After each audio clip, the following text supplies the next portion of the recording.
Alright, folks, what's up? This is Acid Roots. So, I've got an EP review to do, and this is by a new fellow I haven't reviewed before, but his name is Dax. He's pretty good. I definitely like what he's about. He gives me some big vibes of like Tech Nine and Hopsin, and in smaller cases of like Eminem, but definitely for folks in that variety, for folks who want more Tech Nine, Hopsin type stuff, kind of the ruminating and kind of songs like that, the personal songs, and kind of just pissed off and kind of jaded almost the way Tech Nine, Hopsin, and Eminem are. This guy is definitely in that department because he has stuff to say. He has stuff to say. He kind of is moody about it, and he also kind of has like um, he has like a DMX twist to him also, just because he mentions like God and a higher power often as well. So he gives off a lot of vibes like that. He has shades to his personality, and I was interested in some of the stuff that kind of happened. But to give a little bit more backdrop about Dax, he started through SoundCloud. He dropped a mixtape and he did a song called Cash Me Outside with Daniel Brigoli, or Bad Baby. It's one of his initial songs. He popped up on one of Hopsin's 2019 singles. He went on tour with Tech Nine, and he's done songs with Tech Nine and Tom McDonald. So he's been around. He has like a pretty, I mean, he's kind of underground at this stage, but he reminds me of someone who needs just like probably like a good solid album to kind of get him to about where Hopsin and Tech Nine were around that time. That's kind of the thing. I've noticed that, and he's had a beef with KSI, who's a YouTuber, that type stuff. But yeah, to talk about this project, um, yeah, like I would go on to say about this project, it basically has like um yeah, lots of moodiness. I mean, it gives me traces of like certain project. It reminds me of Tech Nine's Absolute Power.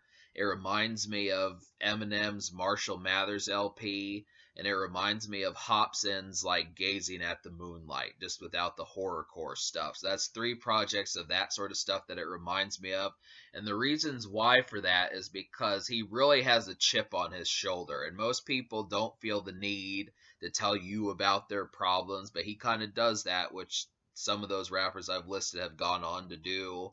And he also brings like a higher power into it also. So he has like that extra theme of just really kind of questioning things and having something to say. It's just kind of tangible in the sense that he has subject matter more so than just extra stuff. Now he does have some trap stuff on here. He does do he's a singer, so he kind of has like Drake vibes about him. He raps and he can do trap and he can do like the Hopsin stuff. So he really is just like a complete amalgamation of like a whole bunch of styles. So I really like the complete hybrid that he wound up being. And it's interesting. The problem that I have with him is just the fact that I wish he had more Tech Nine in him, in a sense of having like songs like Caribou Lou and Am I a Psycho? I mean, he doesn't really delve into horrorcore, and he's not too dark. I mean, he's moody, but he's not dark. And that's kind of the subject as to what I saw about him. Like Book of Revelations is a really good one, but the single was actually Dear God, and that's what I talk about. This is the first single that you hear from this project. Most popular song that is said on Spotify is Dear God, and I would almost prefer this song. I mean, it was a close hit, but I felt like maybe the title just full blown, because it basically is just a letter to a higher power. He's just completely questioning as far as how some of those things could kind of go. And I mean, I feel like in some cases it could be pulled off. I almost wish it would have been something like maybe Prayers or Wanting Answers, some sort of title that did not quite have full blown this emphasis on religion there. Like I felt like Book of Revelations was a little bit better about handling that, but he does mention a higher power on a handful of these songs. But Dear God reminded me of an NF song. It's pretty similar to what NF does. And I Can't Breathe definitely gave me like vibes of Hopsin and Tech Nine, and so did Love Hurts. And yeah, just a lot of these just have those same sorts of similarities. The trap songs are Thought Those Were My Last Words and I Need a Break. And so he does have some relationship. He does an extra shade to him on top of the ones I listed is the fact that he does go through some heartbreak on this project, and he's not shy about the relationship songs. So I feel like there are females who can pick up on this. I mean, not that they wouldn't, but just to kind of say it's an extra kind of vibe, just to kind of have that, because although he doesn't have like the getting buzzed and tipsy type songs and anything like that. I mean, he does faintly mention like taking shots of like I think it was Hennessy. I forgot what he mentioned, but um, he's more concerned with like the topic palette. So it seems like the guy actually has stuff on his mind more so than just going out to the club or something, which is disappointing because the way he is as a lyricist, he would suit those types of songs really well. I'd like to hear, I mean, this is actually a person that I'd like to hear the car songs and the drinking songs too, and that type of stuff, and the swag songs or something like that.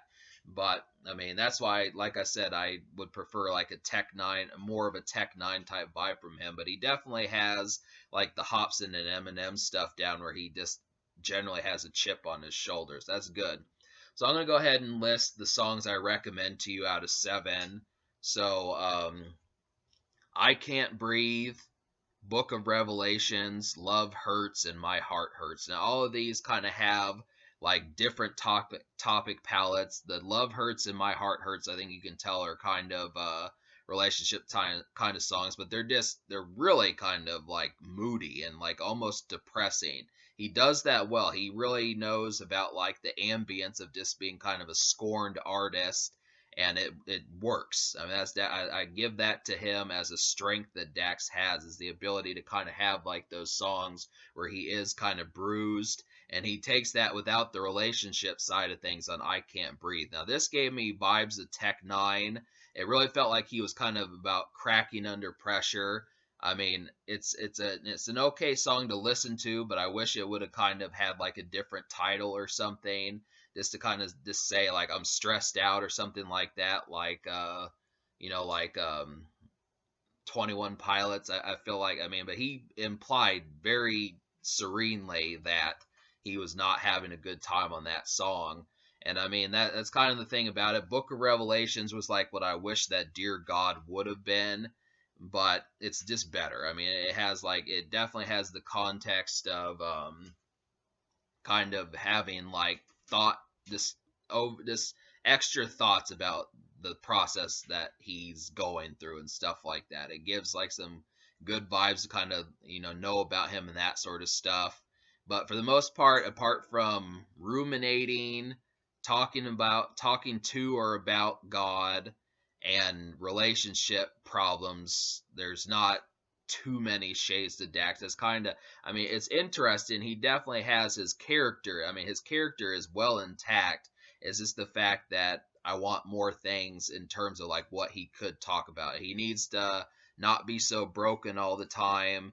Go out and have a beer. Um, put a buddy on one of his songs, like Hopsin. Hopsin should have been on this project. He did songs with Tech Nine, but that wasn't on the project. So he needs to have some buddies on here, do like someone with a guest feature, just that sort of stuff. Just general stuff that Tech Nine would do, and some of his albums that were hits. Get like a guy on the hook to help him out. Just some stuff that gives more kind of recreational vibes, more so than just like the moodiness all the time. I mean, I like that he's moody, but he needs more kind of recreational habits about him. So I'm gonna give this record, because I like 4 out of 7 songs, I'm gonna give this record a 6.5 out of 10. I'd say I'll give it a 6.5 just because I liked what I saw. Problem with it is I would almost detract from the score because I don't think this is released on CD, and I would like it to be. I mean, I would definitely prefer if it were released on CD, but I get the feeling this is a digital only project. Now, Dax is pretty low key on the radar, and that's the problem, is he hasn't quite blown up yet. I mean, he was born in the mid 90s, so he's still got room to grow and stuff, but I would like for this to be on an album, or I mean a physical release. I would buy it. I mean, I would buy this album if it had a CD format. That's kind of the thing. The social score, I'm going to give like a 2 out of 10, just because I don't know. I mean, it was brave to drop Dear God as a single, but I felt like maybe the emphasis was too strong for that.